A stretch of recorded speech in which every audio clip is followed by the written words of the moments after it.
আসসালামু আলাইকুম। আপনি যদি হোয়াইট হাউসের ওভাল অফিসের আমেরিকার প্রেসিডেন্ট ডোনাল্ড ট্রাম্প এবং ইউক্রেনের প্রেসিডেন্ট জেলেনস্কির মধ্যকার যে বাদানুবাদ সেটি দেখে থাকেন, তাহলে এই ভিডিওটি আপনার জন্য। ইউক্রেনের প্রেসিডেন্ট জেলেনস্কি বর্তমান বিশ্বের সবচেয়ে ক্ষমতাধর রাষ্ট্রটির প্রেসিডেন্ট ডোনাল্ড ট্রাম্পের সাথে বাদানুবাদে জড়িয়েছেন এবং তিনি যে লক্ষ্য নিয়ে আমেরিকা সফরে গিয়েছিলেন সেটি কার্যত ব্যর্থ হয়েছে এবং এই ব্যর্থতা নিয়ে তাকে আমেরিকা থেকে ফিরতে হয়েছে। ডোনাল্ড ট্রাম্পের বিভিন্ন কার্যাবলী বা বিভিন্ন অঙ্গভঙ্গি, বিভিন্ন কথাবার্তা যদি আমরা বিশ্লেষণ করি, তাহলে দেখা যাবে তিনি অন্য প্রেসিডেন্টের চেয়ে বা অন্য রাষ্ট্রনায়কদের চেয়ে একটু আলাদা। তিনি সরাসরি কথা বলতে পছন্দ করেন এবং তিনি যেটি চাইছেন সেটি বলতে কখনো কার্পণ্য বোধ করছেন না।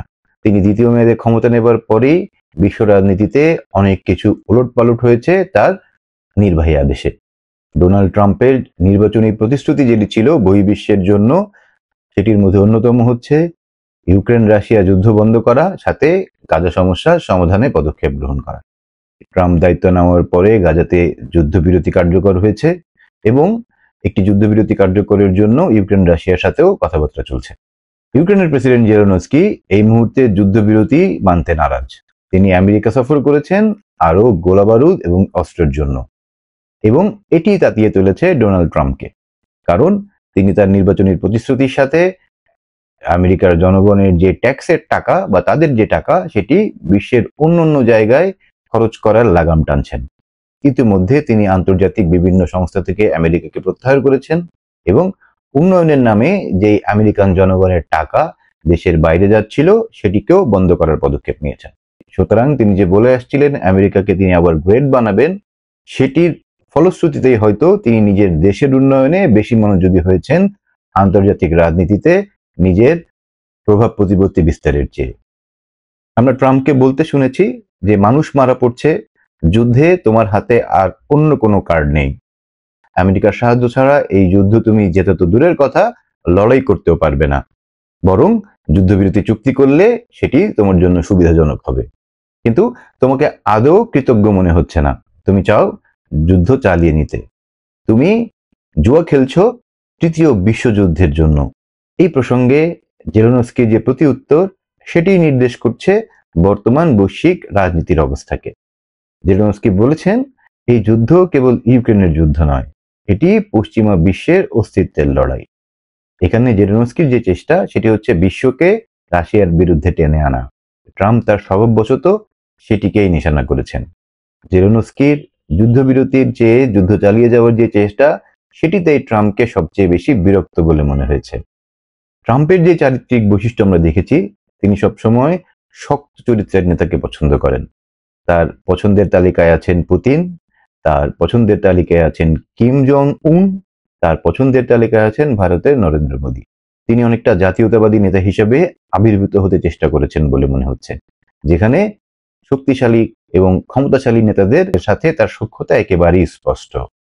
আবার রাশিয়ার প্রেসিডেন্ট পুতিনের প্রতি ট্রাম্পের সহানুভূতিসূলক আচরণ এবং মন্তব্য বিশ্লেষকদের ভাবিয়ে তুলছে।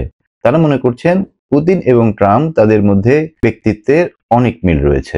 তারা দুজনই প্রথাগত ব্যবস্থাকে প্রত্যাখ্যান করেন এবং নিজেদের খেয়াল খুশি মতো তাদের সিদ্ধান্ত গ্রহণ করেন।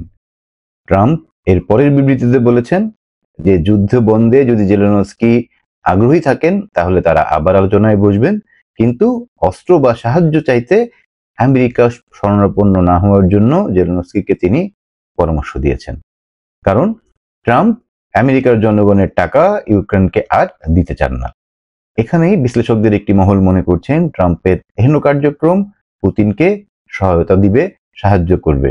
কারণ পুতিন ইউক্রেনের যে বিশাল অংশ দখল করে আছেন সেটিকে তাকে আর ছাড়তে নাও হতে পারে। ডোনাল্ড ট্রাম্পের দ্বিতীয় মেয়াদে যেই ক্ষমতা গ্রহণ, এরপরে ইউরোপিয়ান ইউনিয়নের সাথে তার সম্পর্ক কি হবে, সেটি কি টানাপোড়েনের মধ্যে পড়বে নাকি আগের মতো উষ্ণ থাকবে, সেটি নিয়ে দেখা দিয়েছে শঙ্কা। ট্রাম্প কি তাহলে ইউরোপীয় ইউনিয়নকে বাদ দিয়ে রাশিয়াকে কাছে টানতে চান? বৈশ্বিক রাজনীতিতে অন্য কোনো শক্তির উত্থান বা সাম্য অবস্থা বিনষ্টকারী বা নতুন সাম্য অবস্থা সৃষ্টিকারী অন্য কোনো অবস্থা সৃষ্টি করতে চান? সেটি এখন সবচেয়ে বড় আলোচনা। কারণ ইউক্রেনের প্রতি ইউরোপের সমর্থন এখনো কট্টর।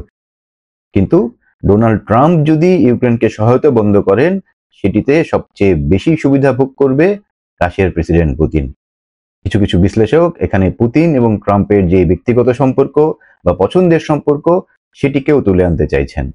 কি হতে চলেছে সামনে, সেটি নিয়ে জল্পনা কল্পনা চলছেই। আমেরিকান অস্ত্র সহায়তা না পেলে ইউক্রেনের পক্ষে রাশিয়াকে ঠেকানো কোনোভাবেই সম্ভব হবে না।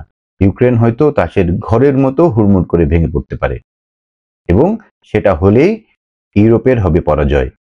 ইউরোপের নেতারা সেটিকে কতটুকু সহ্য করবেন বা ইউক্রেনের এই পতন ঠেকাতে তাদের কি কার্যক্রম হবে, সেটির জন্য আমরা অপেক্ষা করছি। আপনাদের কি মত? আপনাদের মতামত জানতে চাই। আপনাদের মতামত কমেন্ট বক্সে লিখে জানাতে পারেন। সবাই ভালো থাকবেন।